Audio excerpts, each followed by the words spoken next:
കുട്ടികളെ എങ്ങനെയാണ് ഈ സാമൂഹികമായ ഉത്തരവാദിത്തങ്ങൾ പഠിപ്പിക്കുന്നത്? എല്ലാ പേരൻസിന്റെ ഒരു ഡൗട്ടാണ്. ശരിക്കും പേരൻസ് വിചാരിച്ചിരിക്കുന്നത് കുട്ടികൾ എന്തോ ഒരു സെപ്പറേറ്റ് എൻറ്റിറ്റി ആണ്, അവരെ നമ്മൾ ഒരു പ്രത്യേക ഗ്രൂപ്പായിട്ട് തിരിച്ച് അവർക്ക് കുറെ അവകാശങ്ങൾ, അങ്ങനെയല്ല. ഒരു ചെറിയ ഉദാഹരണം, എൻ്റെ മകള് ഒരു ദിവസം ഒരു ടീഷർട്ട് മേടിക്കാൻ ഒരു കടയിൽ പോയപ്പോൾ ടീഷർട്ട് ശരിക്കും 500 രൂപയ്ക്കും അവൈലബിൾ ആണ്, 200 രൂപയ്ക്കും കിട്ടും, 800 രൂപയ്ക്കും കിട്ടും. ആള് പോയിട്ട് 800 രൂപയുടെ ടീഷർട്ട് എടുത്തപ്പോൾ ഞാൻ ചോദിച്ചു, നമ്മുടെ ഹോസ്പിറ്റലിൽ ജോലി ചെയ്യുന്ന ഇന്ന സ്റ്റാഫിന്റെ salary എത്രയാണെന്നറിയാം?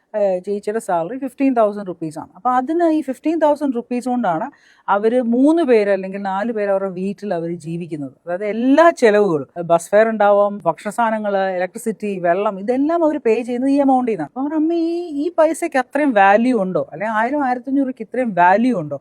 It has A value. അതിനുശേഷം ആള് ഏത് കടയിൽ പോയാലും, ഇന്ന് ഈ 16 ഇയേഴ്സ് ആയി, ഇന്ന് വരെ ഏത് കടയിൽ പോയാലും പറയും, അമ്മ ഇതിന് ഐസ്ക്രീം, ഇത് അമൂലിന് ഇത്രയാണ്, ബാസ്കിന് ഇത്രയാണ്, അല്ലെങ്കിൽ ലണ്ടൻ ഡയറിക്ക് ഇത്രയാണ്, അമ്മ എനിക്ക് ഇത് മതി, രണ്ടും വാനിലേ അല്ലേ. അപ്പം അത് പക്ഷെ അവർക്ക് അറിയത്തില്ലായിരിക്കും അതിന്റെ ക്വാളിറ്റി, അങ്ങനെയുള്ള കാര്യങ്ങളിലേക്ക് ഞങ്ങൾ കടക്കാറില്ല. പക്ഷെ അവർക്ക് അങ്ങനെ ഒരു മൈൻഡ് സെറ്റ് ഉണ്ടായി. അപ്പം കുട്ടികൾ, നമ്മൾ ശരിക്കും പറഞ്ഞാൽ വൈകിട്ട് നമ്മൾ ഡൈനിങ് ടേബിളിൽ ഒരുമിച്ചിരിക്കുക, ഒരു സമയം, നമുക്കൊരു ഡിസിപ്ലിൻ ജീവിതത്തിൽ ഉണ്ടാവണം. കുട്ടികളുടെ ലൈഫിൽ നമ്മൾ ഡെഫിനറ്റ്ലി ഡിസിപ്ലിൻ ഉണ്ടാക്കിയെടുക്കണം. ഞാൻ പ്രാക്ടീസ് ചെയ്തൊരു കാര്യമാണ്, നമ്മൾ വീട്ടിൽ എല്ലാ ആഴ്ചയും വീട്ടിൽ പച്ചക്കറിയുടെ ലിസ്റ്റ് എടുക്കുമ്പോൾ കുട്ടിയെ കൊണ്ട് എഴുതിക്കുക. അവർക്ക് സമയമുണ്ട്, നമ്മളാണ് സമയമില്ലെന്ന് തീരുമാനിക്കുന്നത്. കുട്ടികൾക്ക് സമയമുണ്ട്. അതുകൊണ്ടാണല്ലോ കുട്ടികൾ മൊബൈലും പ്ലേ സ്റ്റേഷനും യൂസ് ചെയ്യുന്നത്. ഒരാഴ്ച ഇത്ര സാധനം. അപ്പോൾ അവർ ചോദിക്കും, അമ്മ ഈ സാധനത്തിന് എത്ര രൂപയായി? അതുപോലെ തന്നെ ഇലക്ട്രിസിറ്റി ബില്ല്, ഒരു വീട്ടിലെ ചെലവുകൾ എന്തൊക്കെയാണ്, എക്സ്പെൻസസ് എന്തൊക്കെയാണ്, നമുക്ക് ലോണുകൾ ഉണ്ടെങ്കിൽ എത്ര രൂപയുടെ ലോണുണ്ട്, നമ്മൾ എങ്ങനെയാണ് ഇത് അറിഞ്ഞ് വളരുന്ന ഒരു കുഞ്ഞ് ഒരിക്കലും നിങ്ങളെ വിട്ടിട്ട് പോവുകയല്ല.